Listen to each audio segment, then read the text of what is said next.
There's been a lot of media coverage lately asking whether Boston is racist, and if so, just how bad is it?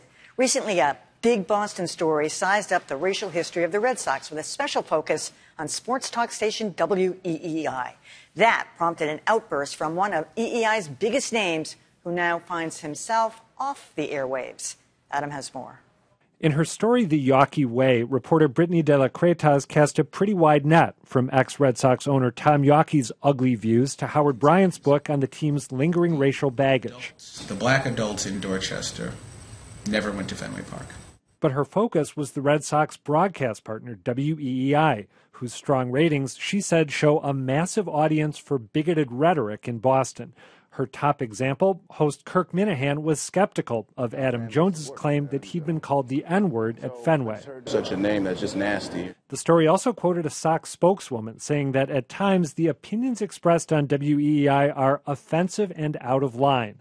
That Minahan took personally. And they know who we are, and they know what we're about. And yet, Minahan said when he tried to get someone from the Sox to respond, they clammed up. This woman, this journalist, they'll respond to her when she checks in. But us, this little morning show that they happen to carry their games on that's doing fairly well, who was called racist by this woman, when we try and get a response back from them, nothing. Which led to this denunciation of the Sox, whose games WEEI is broadcasting through 2023. They're pukes. Top to bottom, the organization is loaded with pandering vomits. It starts with John Henry, with Linda Pizzuti, who's another panderer. Now, Minahan is off the air. A spokeswoman for WEEI's corporate parent says he's taking personal time.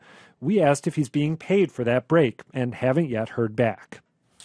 You know, Adam, one of the things that surprises me about this is that Kurt Minahan would get that upset about a story written in the Big Dig that is, you know, Dig Boston. trite, Big Boston, sorry.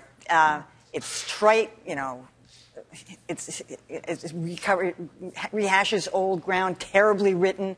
I mean, people don't really read that anyway. I'm surprised that it got that much aggravation out of him. I think for him, and I say this without, I have not been as regular at Dig readers. I used to be when I worked at the Phoenix and they were our competitor.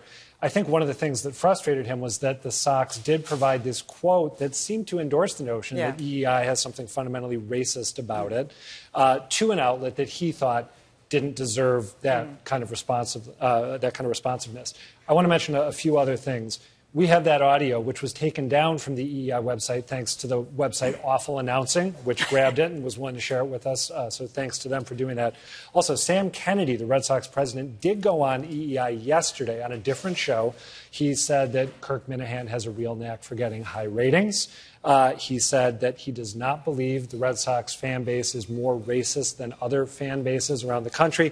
But he also said that anyone who questions Adam Jones's claim that he was called the N-word at Fenway is uninformed. He was very, very firm about when that. It was playing, Yeah, I agree with that. I have not understood from the beginning why people at WEEI have been questioning Adam because Jones's one of story. them was verified and no one around the guy came forward in that instance, but they did on the second one with the father and the son. Right. That's why. I think this stuff goes on a fairly regular basis, quite frankly. I mean, you look at athletes like CC Sabathia who say that this is the only place it's ever happened, and I don't really see why we would doubt that.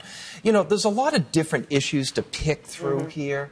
Let me pick through one of them, and that is the awkwardness of WEEI having this long-term relationship with the Red Sox while also having talk shows that that may be critical of the Red Sox. Now, you could certainly argue that Minahan went way over the line in his criticism of the Red Sox, but nevertheless, I mean, if Minahan was punished, and it doesn't seem that we know whether he was or not, it's just very, very awkward that he may have been punished because of a business relationship. I actually have a little bit of sympathy with Kurt Minahan on this.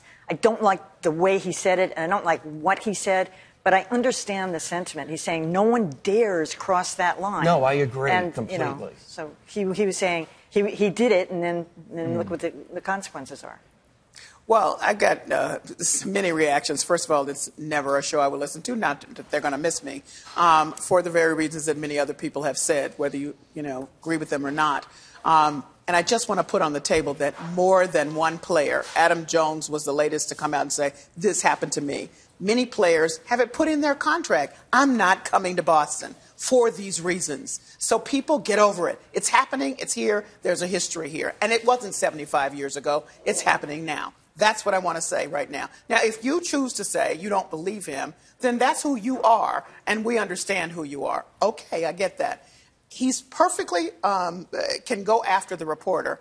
Wasn't a very well done piece. Having said that, so he can go after the reporter, but the way in which he went after her was really dangerous. And this is what we see all the time. A woman reporter, whether you like what she said or not, she's attacked personally and in a way that is scary, actually. This is what happens with women who are out here reporting, and it's very scary. It was a personal attack against her in a way that was off the chain as far as I'm concerned. I listened to as much as I could listen to. Now, I'm saying he can certainly respond to say, I don't think this was a good story, but the way in which he came at it, no. And it was all completely irrelevant to her piece. That's right. Yeah. Well, she brought a little bit on herself. No, yes, no. she did. A woman does not. She tweeted out a woman that horrible does stuff not about having deserve sex that. with her husband and herpes. She did that. She put herself out there. I don't care what she wrote about. He do. had no reason to come after her. A woman does not deserve that. You just repeated what she sorry. said. That is some dangerous stuff. She's a reporter. She put herself out there. Not in that way. She can disagree with what she wrote in the piece. Fine, but do not come after her personally. No. She made herself a public spectacle. Anyway. Yeah. I'll just mention, I think I view this through the context of how talk radio, and particularly conservative talk radio, deals with these sorts of issues. They thrive on promoting feelings of being disrespected, of an oppositional force that is not respecting them. I thought the language of we get a pretty good rating, we do pretty well here, that fit into that model for me. And it just fits into what we've seen out of EEI, over the long term, that sort of knee-jerk oppositional force. There's one thing I want to mention really quickly. When Sam Kennedy was on EEI talking about these issues, he didn't fully own the statement that the Sox had given to Dig Boston. He said, all we said in the statement was that the views expressed on EEI and our other affiliates are not representative of the team. That isn't all the statement said. No, the statement said they don't represent us, and they're frequently, yeah, so many people. That's true. They got a little cute with that.